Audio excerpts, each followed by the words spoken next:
Welcome to our channel. Today we how to activate AWS Glue with triggers and workflows, complete guide step by step clearly. To activate AWS Glue with triggers and workflows, begin by logging into your AWS Management Console. Navigate to the AWS Glue service from the Services menu. Once in the AWS Glue dashboard, click on the Workflows section. Select Add Workflow to create a new workflow. Name your workflow and provide a description.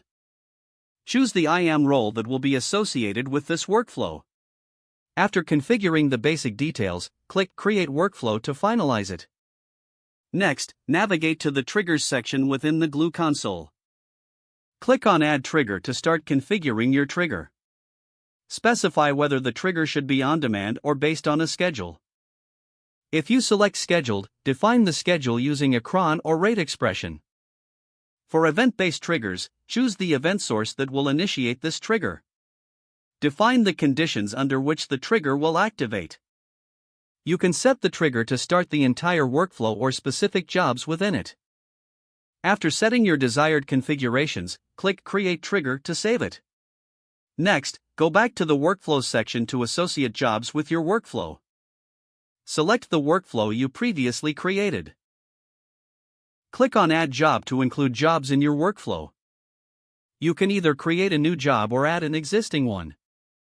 If creating a new job, provide a name, IAM role, and the necessary job type.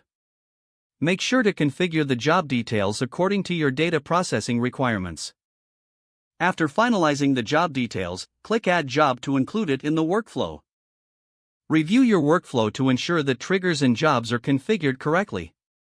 Finally, click on Run to execute your workflow. Monitor the execution of your workflow from the Glue dashboard. Check the logs to troubleshoot any issues that may arise.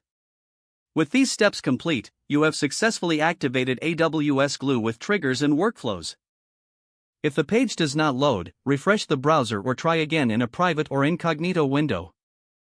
Don't forget to like this video and subscribe to our channel for more step-by-step tech guides.